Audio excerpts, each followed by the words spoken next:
Chapter 3. Who does it actually belong to here?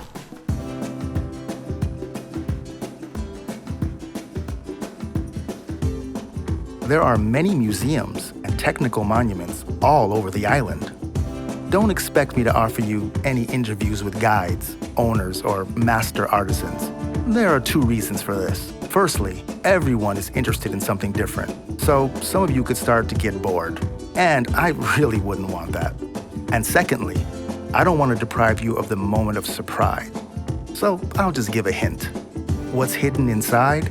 You have to discover that for yourself.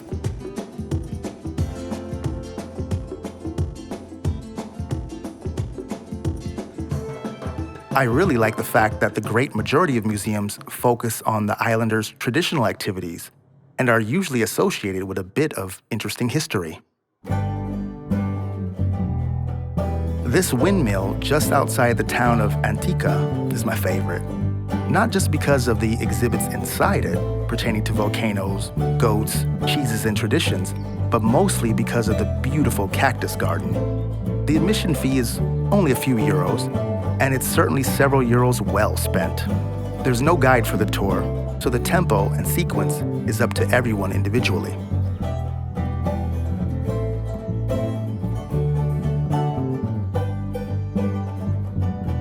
You can find cactuses from all around the world here, as well as lots of local endemic species. For enthusiasts and experts, the species names are all well marked. It can't compare to the legendary cactus garden of Cesar Manrique on the neighboring island of Lanzarote, but thanks to the diversity, you can find flowering cactuses here regardless of what time of year you come.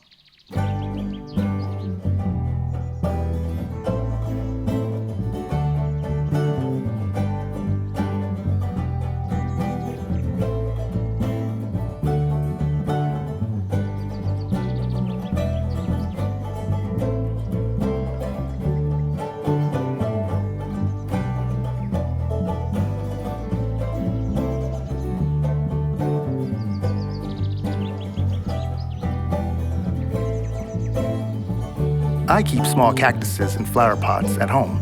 This giant, perhaps 7 meters tall, really captured my attention. It piqued my interest due not only to its size, but also because it has a hard trunk with bark, as if it weren't a cactus, but rather more like a tree.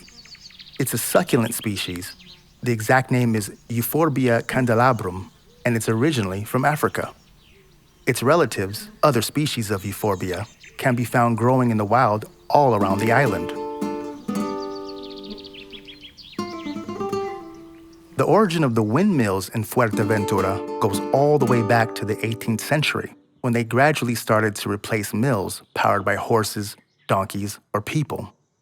It's estimated that there are about 1,000 of them on the island. About 80% of them were utilized to draw water, and the others to mill various grains. Only a small handful of them have remained well preserved to the present day. There are museums and exhibits in some of them, while many have been left unutilized in various places around the island. In 1994, these windmills were declared a cultural monument. When they were still functional, which only a single one is today, they took advantage of the constant trade winds blowing from the north. The windmills in Fuerteventura are differentiated into 2 groups, El Molino and La Molina. The male, oval, Los Molinos, are older and more powerful, among other differences. The newer, female ones, Las Molinas, are less powerful, but much more reliable, and millers also don't have to work as hard with them. Why they are distinguished like this, specifically according to gender, may be anyone's guess. The names came about at a time when these sorts of issues weren't a big concern, and people were more focused on how to just scrape by.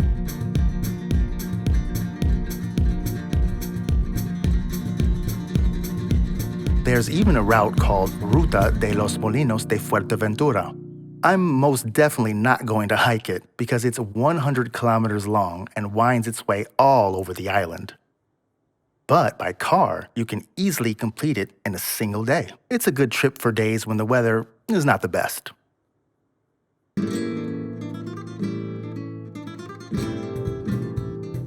There are several aloe vera plantations on the island.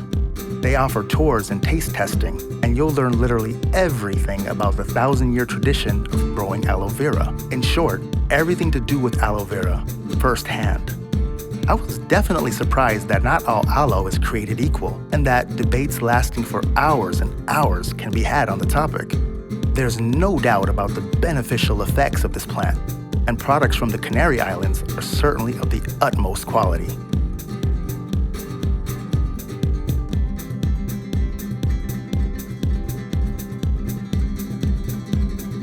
We can find the Museo de la Sal, the Museum of Salt, in the place where the first salt fields on the island were situated several centuries ago. Outside, you can walk through the original salt fields, which are still functional, and of course you can make purchases. Traditional farming and animal husbandry are in gradual decline. The overwhelming majority of food products can be cheaply imported from the mainland, and the lack of water on the island does agriculture no great favors either. With the exception of one part thereof, it's the absolute undisputed ruler of Fuerteventura. That king is the goat. Hundreds of thousands of goats. As the proper monarchs that they are, their statues are displayed all over the island.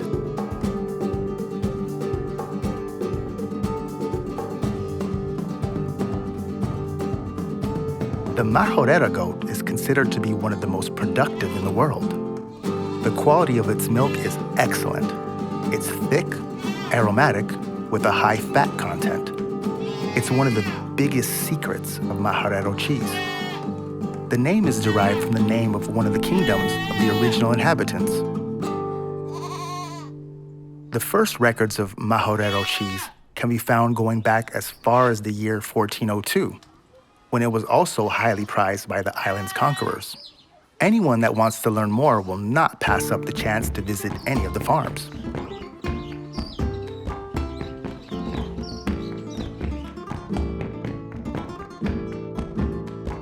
There are allegedly about 200,000 goats on the island, some of them on farms and, as we've seen, some roaming freely around the island.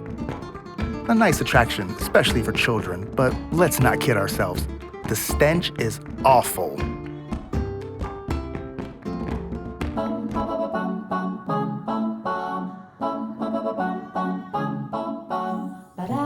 How can you get around the island? Ideally, in your own car. How can you do that? Simple. Find a car rental place on the internet, choose a car, make a reservation, and that's it. If you have a secretary, have them do it. The people at work will be glad to not have to see the boss for a while. Ideally, you'll have a car waiting at the airport immediately upon your arrival. All you have to do then is to find the right car rental company in the parking lot. Signature, keys, and the car is yours. Your vacation begins.